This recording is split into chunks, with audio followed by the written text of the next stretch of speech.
முதல் வாசகம். விண்ணகக் கடவுள் ஓர் அரசை நிறுவுவார், அது என்றுமே அழியாது.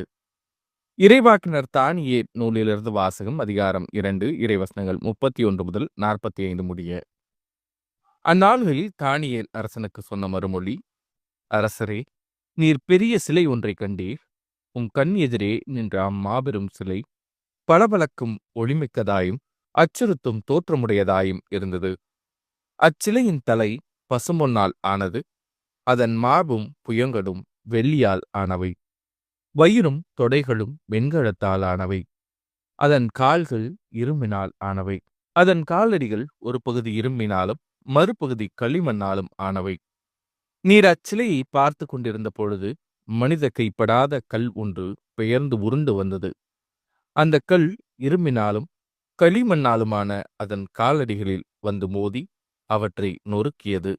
அப்பொழுது இரும்பு, களிமண், வெண்கலம், வெள்ளி, புண் ஆகியவை யாவும் நொறுங்கி கோடை காலத்தில் கதிரடிக்கும் களத்து பதரை போல் ஆயின.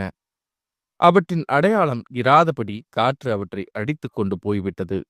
ஆனால் சிலையை மோதிய அந்த கல் பெரிய மலை ஆகி உலகம் முழுவதையும் நிரப்பிற்று. அரசரே, இதுவே நீர் கண்ட கனவு.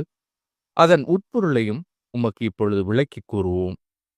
அரசரே, நீர் அரசருக்கரசராய் விளங்குகின்றீர். விண்ணகக் கடவுள் உமக்கு அரசுரிமை, ஆற்றல், வலிமை, மாட்சி ஆகியவற்றை தந்துள்ளார். உலகெங்கும் உள்ள மனிதர்களையும் வயல்வெளி விலங்குகளையும் வானத்து பறவைகளையும் பொறுப்பில் அவர் ஒப்படைத்து அவற்றையெல்லாம் நீர் ஒருவரே ஆளும்படி செய்துள்ளார். எனவே பொன்னாலாகிய சிலையின் தலை உம்மையே குறிக்கின்றது. உமக்கு பின் உமது அரசை விட ஆற்றல் குறைந்த வேறோர் அரசு தோன்றும். அடுத்து வெண்கலம் போன்ற 3ஆம் அரசு எழும்பும். அது உலகெல்லாம் ஆளும். பின்னர் அனைத்தையும் நொறுக்கும் இரும்பை போல் வலிமை வாய்ந்த 4ஆம் அரசு தோன்றும். அந்த அரசும் இரும்பு நொறுக்குவது போல் அனைத்தையும் தகர்த்து தவிடுபொடியாக்கும்.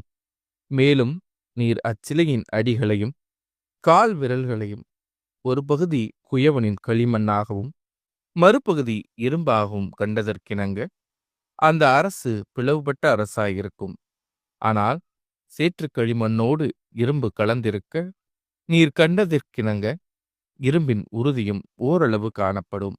அடிகளின் விரல்கள் ஒரு பகுதி இரும்பும் மறுபகுதி களிமண்ணுமாயிருந்தது போல் அந்த அரசும் ஓரளவு வலிமையுள்ளதாயும் ஓரளவு வலிமையற்றதாயும் இருக்கும்.